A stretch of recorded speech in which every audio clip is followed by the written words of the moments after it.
that we purchased in May and June equipments, right? And that's why they are added in our equipment. So previous equipment value was 175,000. You plus 143,700 and 48,300. Answer would be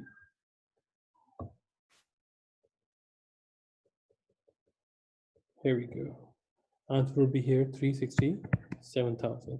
So our total assets are now 564,500. Right? Accounts payable, 50% of the June's purchase is going to be paid in July. Here we go. 28,400. Common stock is already given. And retained earnings.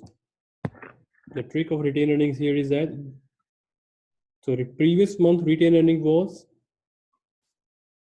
146,150. And this month's profit is 239,000. 239,000.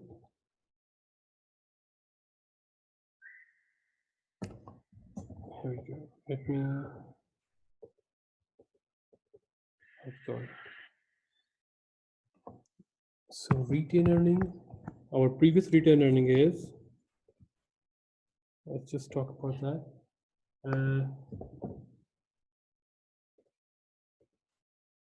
146,150.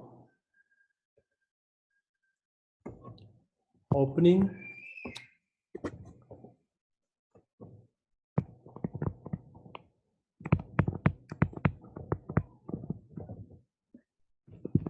So opening retained earning plus the net income, and net income was the 239,000.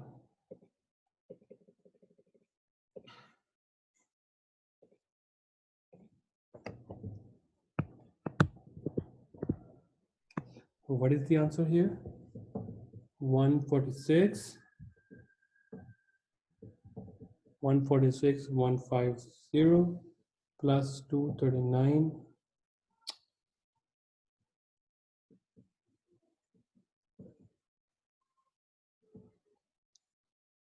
It is 385,150.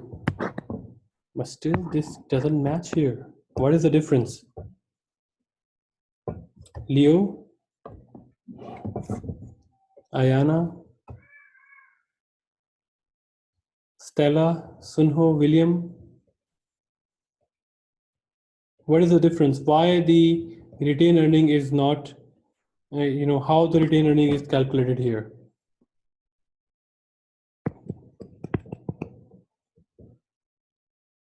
So what is the formula for retained earnings? Opening plus net income minus. So did we pay dividend? Yes.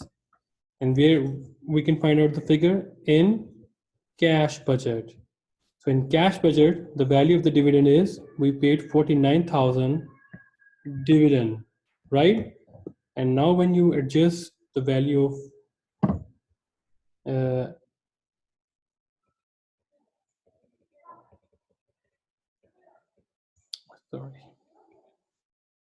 the value of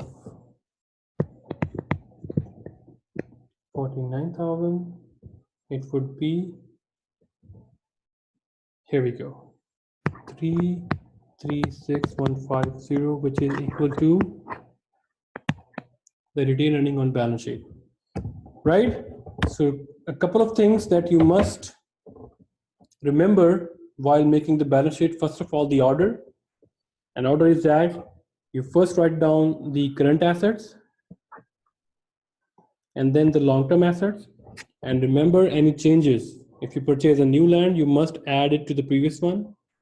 If you purchase new equipments, you must add it to the previous equipment. And remember, the retained earning is calculated through this formula: opening retained earning plus net income minus dividend is the ending retained earning, right? So many of the students in our previous, session, they were very confused about this, where this 336150 coming from, because our retained earning was 146, 150, and they were just adding the net income. They were not considering the effect of dividend. And remember, retained earning is the earning you retain in the business. So net income belongs to the shareholders. So from that net income, you already shared or you already distributed 49,000 to the shareholder. So you need to delete from, or you need to decrease from the profit the amount of 49,000, so that the rest of the amount from our profit that belongs to the retained earnings. So how much earning we have retained? 239,000 was the profit, and among this 239,000 we distributed dividend of 49,000. So if you find out that, you can also think like that: 239,000 minus 49,000. It means 190,000 is added as retained earning for the period of June 30. That's it. So the previous retained earning was 146, 150. If you add it, answer would be the same, 336, 150. Right, guys? So this is a video, not more than 10 minutes. So this shows the budgeting process is implemented in real life. So just watch the video, and we will be continuing our class after this video, and we will be finishing our last chapter, which is performance evaluation. So let's watch first this video.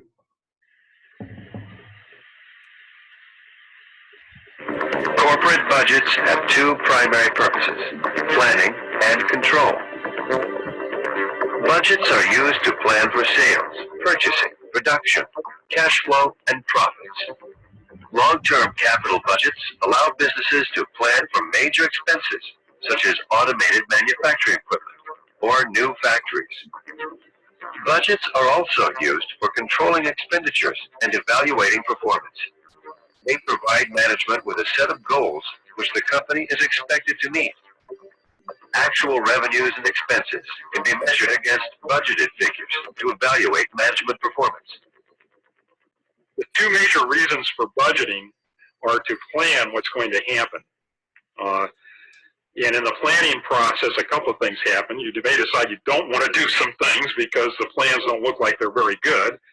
But then you can also refine the plan in the planning process to get it so that you really laid out what it is you want to accomplish during the period.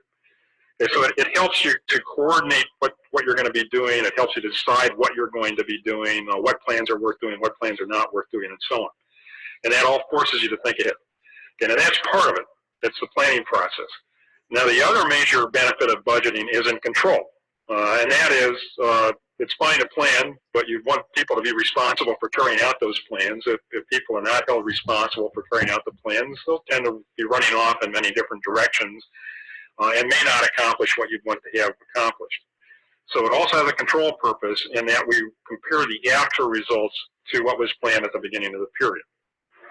What is the operating plan? That's my guideline for how this plant is going to be managed and led, and the kind of business it's going to develop and how it's going to make that business over the course of the year. So it really tells us step by step when we're going to do and what we're going to do in the upcoming fiscal year.